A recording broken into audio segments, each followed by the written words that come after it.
বাবা আস্তে বাবা তোমার এই অবস্থা কেন? তুমি তুমি রাস্তায় বসে ভিক্ষা করতেছো কেন? ওকে বাবারে জানে তুমি চেন্নাই রেখে গেছিলা তোমার ভাই আমার নাতিন হীরামণি। মা মা কিন্তু বাবা তোমরা রাস্তায় ভিক্ষা করতেছো কেন? কি হয়েছে? এই অবস্থা কেন তোমাদের? বাবারে তুমি যখন চলে গেলা আমাকে রাইখা ভালোই দিন কাটছিল। তুমি তো বিয়ে করতে চাও নাই, আমি জোর করেই তোমারে বিয়ে করাইছি। সব দোষ আমার বাবা, আমি মানুষ চিনতে ভুল করছি। তুমি বিদেশে গেলা ভালোই ছিলাম, কিন্তু ওই বউ দিন দিন দিন দিন এত খারাপ ব্যবহার শুরু করলো আমার সাথে। আমার সয় সম্পত্তি সবকিছু ওর নামে লেখা নিল বাবা। দিনের পর দিন আমার নির্যাতন চালাইলো। আর এই যে আমার নাতিনটারে দেখতেই পারে না, শেষ পর্যন্ত আমার বাড়ির থেকে বাইর করে দিল। আমি খালি দিন গুনতেছি এখন নাতিনটারে নিয়ে রাস্তায় রাস্তায় ভিক্ষা করি আর তোমার পথ চায় থাকি। কবে তুমি আসবা বাবা? আমার ভাগ্যই খারাপ বাবা, আমার ভাগ্য খারাপ। তোমাদের সাথে এত কিছু হয়ে গেছে আর আমি কিচ্ছু জানি না। এই জন্যই তো বলি, আমি যখনই ওকে বলি আমি আমার বাবার সাথে কথা বলতে চাই, আমার মেয়ের সাথে কথা বলতে চাই, ও কোনো না কোনো বাহানা দিয়ে পাশ কাটায় চলে যায়। আমি এখন বুঝতে পারতেছি অনেক হয়েছে। তোমাদের সাথে এরকম অন্যায় করছে, এরকম অত্যাচার করছে, আর আমি ওকে ছেড়ে দিব? কখনো না। চলো আমার সাথে।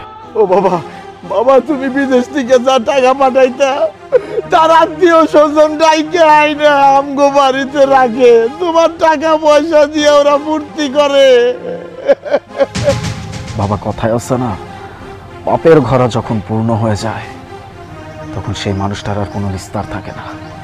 ওর পাপের ঘরা পূর্ণ হয়ে গেছে বাবা। তোমাদের সাথে যা করছে সেটার বিচার তো করবই আমি। তুমি কোনো চিন্তা করো না বাবা, তোমার ছেলে চলে আসছে। চলো আমার সাথে। মা চলো।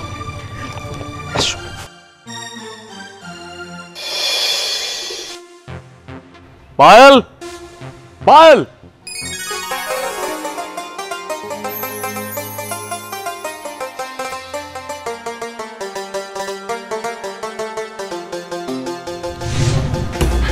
তুমি হুট করে আসলে কিছু বললে না তো? আমার বাবা আর আমার মেয়ে কোথায়? আলিফ, তুমি এত বছর পর বাহির থেকে এসেছো, কোথায় তুমি আমি কেমন আছে জিজ্ঞেস করবে তা না, হুট করে এসেই তুমি তোমার বাবা আর মেয়ের কথা জিজ্ঞেস করছো। তোমার মেয়ে আর তোমার বাবা কোথায় আমি জানি না। কয়েক মাস আগে তারা বাড়ি থেকে বের হয়ে গেছে। কোথায় গেছে, কখন গেছে আমি কিছুই বলতে পারি না। আমি বলতে পারবো না তারা কোথায়। এসব বিষয়ে আমাকে কিছু জিজ্ঞেস করো না তুমি।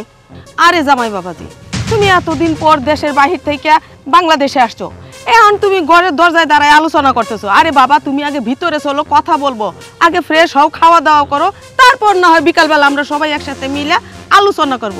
আর কার কথা কইতেছো? তোমার বাবার কথা? সি সি সি, এইরকম বুড়া মানুষ যে এত খারাপ হইতে পারে যেটা আমি আমার মুখ দিয়ে বাইর করতে চাই না। ওই লোক নিয়ে তুমি কোনো আলোচনা করো না বাবা।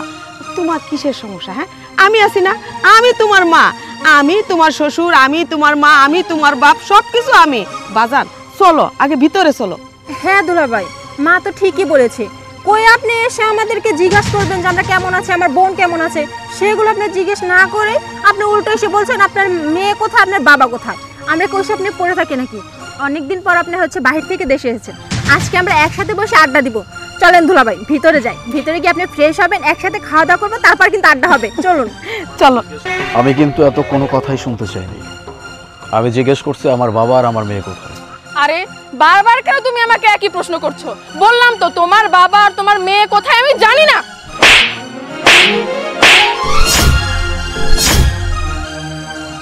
বাবা, বাবা,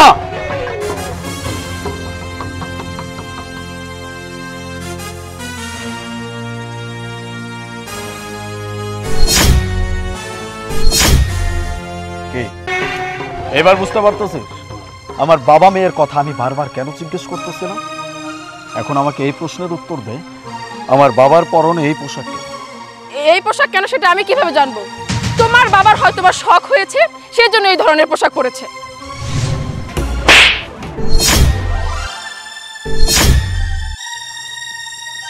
এতদিন চুপ করেছিলাম, হ্যাঁ আজ তোমার গায়ে হাত তুলতে আমি বাধ্য হলাম বৌমা, বাধ্য হলাম। বৌমা, তোমার আমি অনেক শখ করে এই সংসারে আনছিলাম। আমার ছেলে কিন্তু বিয়ে করতে চাইনি, আমার ছেলে চাইনি যে ওর সৎ মা আসুক, কিন্তু আমি তোমাকে এনেছি অনেক শখ করে, অনেক আশা করে, যে তোমাকে আনলে আমার ভাঙা সংসারটা আবার জোড়া লাগবে, আমার সুখের হবে, আমার আলিফ শান্তিতে থাকবে। আমার আলিফ যখন বিদেশে চলে গেল তখন তোমার আসল রূপ বেরিয়ে আসলো। তুমি কি বলছো কোথায় চলে গেছি আমি? কোনো খবর নেই আমার। আরে এই পোশাকের জন্য তো একমাত্র তুমিই দায়ী বৌমা। হ্যাঁ, তুমি লোকজন দিয়ে, তোমার আত্মীয় স্বজন দিয়ে জোর করে আমার কাছ থেকে আমার সম্পত্তি তুমি লিখে নিয়েছো। তখন আমি অসহায় ছিলাম, আমার আলিফ আমার কাছে ছিল না, আমার আলিফ বিদেশে। আমি পারিনি আমার বাবাকে খবরটা দিতে, আমি শুধু দিন গুনেছি। শেষ পর্যন্ত তুমি আমার সম্পত্তি নিয়েও কিন্তু তুমি ক্ষান্ত হওনি। দিনের পর দিন আমার উপরে স্টিম রুলার চালালে, অত্যাচার চালালে, তাও ছাড়নি। আমার নাতিটা যখন ধীরে ধীরে বড় হতে লাগলো, তার উপরেও তুমি এই মাসুম শিশুকেও তুমি ছাড়নি, অত্যাচার করেছো বৌমা। শেষ পর্যন্ত আমাদেরকে রাস্তায় নামিয়ে দিয়েছো, ভিক্ষার থালা হাতে দিয়েছো। আর কি চাও, আর কি চাও বৌমা, আর কি চাও? অনেক হয়েছে, শান্ত হও বাবা। এত সব কিছু জানার পরে যে তোকে আমি আমার বাড়িতে রাখবো আর যে তোর সাথে সংসার করব, এই চিন্তাও কিন্তু করিস না। এই মুহূর্তে আমার বাড়ি থেকে বের হয়ে যাবে। হ্যাঁ, এই মুহূর্তে আমার বাড়ি থেকে তোরা সবাই বের হয়ে যাবে। এক মিনিট, তুমি কাকে এই বাড়ি থেকে বের করে দিচ্ছ? দেখো, আমি তোমার মেয়েকে আর তোমার বাবাকে এই বাড়ি থেকে বের করে দিয়েছিলাম। কেন বলো তো? তোমার বাবার কাছ থেকে সাইন নিয়ে এই বাড়ির যত জায়গা সম্পত্তি আছে সবকিছু আমার নামে আমি করে নিয়েছিলাম। আমি ভেবেছিলাম তোমার সাথে আমি সুখে শান্তিতে সংসার করবো তুমি ফিরে আসার পর। এখন তো দেখছি তুমি আমার পক্ষে কথা না বলে তোমার এই বাবার মেয়ের পক্ষে কথা বলছো। আমার চিন্তা ভাবনা তো উল্টে গেছে। তুমি যেহেতু আমার পক্ষে না, আমার চিন্তা ভাবনাও আমি উল্টিয়ে ফেলবো। তোমার বাবার সব জায়গা সম্পত্তি আমাকে লিখিয়ে দিয়েছে, এখন তোমাকেও আমি এই বাড়ি থেকে বের করে দিব। তোমরা তিনজনে এই বাড়ি থেকে বের হও, কারণ সব কিছু এখন আমার, তোমার এই বাড়িতে কোনো অধিকার নেই। আপু, দুলাভাই এমন ভাবে হাসছে কেন? আরে বুকা, হাসবে না? এত এত সয় সম্পত্তি হাতছাড়া হয়ে গেলে মানুষের ব্রেনে একটু এফেক্ট হতেই পারে। কারণ এত সম্পদ এখন আমার মেয়ের হাতে, এই সমস্ত সহায় সম্পদ, টাকা পয়সা সব কিছুর মালিক এখন আমার মেয়ে। ওদের তো মাথাটা একটু খারাপ হবে, তাই না? এক্স্যাক্টলি, একদম ঠিক ধরছেন শাশুড়ি আম্মা। পাগল হয়ে গেছি, পাগল হয়ে গেছি। এতগুলো সয় সম্পত্তি যখন হাতছাড়া হয়ে গেছে, মাথা কিভাবে ঠিক থাকবে? তবে পাগলটা আমি না, তোরা হবে। আমরা পাগল হব মানে? মানেটা খুব সহজ। এই যে একটু আগে এত বড় বড় কথা বললি, আমার বাবার সমস্ত সহায় সম্পত্তি সবকিছু তোর নামে তুই লিখে নিছিস। এত বড় একটা স্বপ্ন দেখছিস যে এই সব কিছু নিয়ে তুই এখন নিজের মতো থাকবি, আলিশান ভাবে থাকবি, রাজরানীর মতো থাকবি। সেই স্বপ্নটা কোনোদিনও পূরণ হবে না। কারণ আমার বাবার স্থাবর অস্থাবর যত সম্পত্তি আছে সবকিছু ওয়ারিশ মোতাবেক আমি একমাত্র মালিক। আর বিদেশ যাওয়ার আগে আমার বাবা সবকিছু আমার নামে লিখে দিয়েছে। এখন এই সমস্ত সম্পত্তি যদি নিতে হয় তাহলে সাইনটা আমার প্রয়োজন, আমার বাবার না। আমার বাবার সাইন দিয়ে কিচ্ছু নিতে পারবি না তুই, ছিটে ফোটাও নিতে পারবি না। অতএব আমার বাবার সাইনটা নিয়ে যে তুই ভাবতেছিস এই সব কিছু তোর হয়ে গেছে, এটা নিতান্তই বোকামির মতো একটা কাজ করছিস আর বোকার মতো কথা বলতেছিস। যাই হোক, ওই যে কথায় আছে না, চোরের 10 দিন গৃহস্থের 1 দিন। তুমি 10 দিন চুরি করবা, একদিন তো ধরা পড়তেই হবে। আর সেই একদিন তোমার অবস্থা খারাপ করে দিবে। উপরে একজন আছে, উনি কখনো অন্যায় সহ্য করে না। আমার বাবা আমার মেয়ের সাথে যে অন্যায় তোরা করছিস, এটার শাস্তি তো তোদের পেতেই হবে। আমি তোদেরকে এইভাবে ছেড়ে দিব না। এই কেন গেছিলাম প্রবাসে? হ্যাঁ, তোদেরকে ভালো রাখার জন্য গেছিলাম, যেন আমি তোদেরকে একটু ভালো রাখতে পারি। আমার বাবা, আমার মেয়ে, সবার ভবিষ্যতের কথা চিন্তা করে আমি প্রবাসে গেছিলাম। দিনের পর দিন পরিশ্রম করছি, এত এত টাকা পাঠাইছি। আমি ভাবছি আমার পরিবারটা ভালো আছে, আমার বাবা ভালো আছে, আমার মেয়ে ভালো আছে।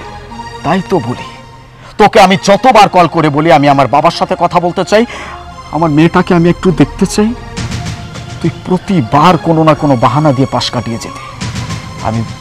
আমি কিচ্ছু বুঝতে পারতাম না, কেন জানিস? কারণ আমি তোকে বিশ্বাস করতাম, আর সেই বিশ্বাসের তুই অমর্যাদা করছিস, আমার বিশ্বাস ভেঙে দিচ্ছিস তুই। আমার বাবার সাথে এরকম অন্যায় করছিস, আমার এতটুকু একটা শিশুর উপর অন্যায় করছিস। এইগুলোর জন্য আমি তোকে কোনোদিনও মাফ করব না, তোর শাস্তি পেতেই হবে। আমি তো তোর সাথে সংসার করব না, আমি তোকে ডিভোর্স দিব। কিন্তু শুধু ডিভোর্স দিয়ে আমি ক্ষান্ত হব না, পুলিশ পর্যন্ত যাব, তোদেরকে আমি কোর্টের কাঠগড়ায় দাঁড় করাবো, তোদেরকে আমি ফাঁসিতে ঝুলাবো। যেটা করছিস অনেক বড় অন্যায় করছিস, এটার জন্য শাস্তি যদি আমি তোদেরকে না দেই, আমি যদি তোদেরকে ছেড়ে দেই, তাহলে উপরওয়ালাও কোনোদিন আমাকে মাফ করবে না। আপাতত আমার চোখের সামনে থেকে চলে যা, নয়তো আর এক মুহূর্তে এখানে দাঁড়াবি, জ্যান্ত পুঁতে ফেলবো তিনজনকে এখানে। বেরো। আলিফ, তুমি আমার কথাটা বোঝার চেষ্টা করো। এটা তুমি কি ধরনের কথা বলছো? তুমি আমাকে ভুল বুঝছো, যা হবার হয়ে গেছে সবকিছু ভুলে যাও না, আর কখনো এমন হবে না। আমি এই সংসার ছেড়ে কোথাও যাব না। তোকে বলছি না, আর একটাও কথা বলবি না, একদম জিপ টেনে ছিঁড়ে ফেলবো এবার। বেরো।